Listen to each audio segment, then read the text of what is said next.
মোৰ নাম শ্ৰী সুভাশিষ শৰ্মা মই শিৱসাগৰ জিলাৰ হলগুৰিত বাসী মই ইণ্ডিয়া বুকছ অফ ৰেকৰ্ডত 2023 চনৰ ছেপ্টেম্বৰ মাহত নিজৰ নাম সন্নিৱিষ্ট কৰিবলৈ সক্ষম হৈছোঁ আৰু এই কিতাপটো মোক দিছিলে 8টা মডেলৰ বাবে তাৰ ভিতৰত মৰণামৰা যন্ত্ৰ ৰুটিবেলা যন্ত্ৰ আৰু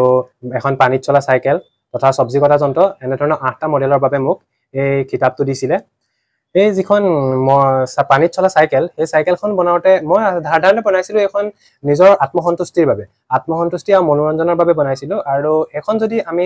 অকমান উন্নত কৰিব বিচাৰো তেনেহলে উন্নত কৰি বানপীড়িত অঞ্চলৰ বাবে যথেষ্ট সহায় হ'ব বুলি মই অনুভৱ কৰোঁ এই চাইকেলখন বনাওঁতে মোক খৰচ হৈছিল প্ৰায় 10,000 টকা যিটো বানপীড়িত অঞ্চলৰ নাও ব্যৱহাৰ কৰাতকৈ যথেষ্ট কম হয় গতিকে মই ভাবো বানপীড়িত অঞ্চলৰ বাবে যেতিয়া মই চাইকেলখন মডিফাই কৰিম তেতিয়া নিশ্চয়কৈ ই সহায়ক হ'ব চৰকাৰৰ প্ৰতি মই এটোই আহ্বান জনাম যে আমাৰ দৰে কিছুমান ল'ৰা ছোৱালী থাকে যাৰ ফাইনেন্সিয়েল কণ্ডিশ্যনটো যথেষ্ট উন্নত নহয় ইমান কৰিব নোৱাৰে এনেকুৱা কামবোৰ কৰিবলৈ কিয়নো যথেষ্ট টকা পইচাৰ প্ৰয়োজন হয় মই ব্যক্তিগতভাৱে মই একো আহ্বান নজনাও সমূহীয়াভাৱে মই আহ্বান জনাব বিচাৰো চৰকাৰক যে আমাৰ দৰে ল'ৰা ছোৱালীসমূহক উলিয়াই আনিবলৈ এখন প্লেটফৰ্ম দিয়ক তেওঁলোকে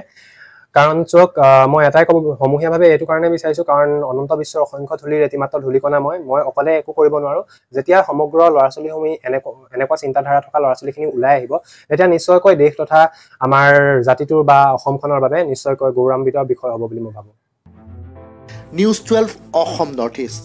যাত্ৰা আমাৰ অবিৰত সংকল্প অপ্ৰতিৰোধ্য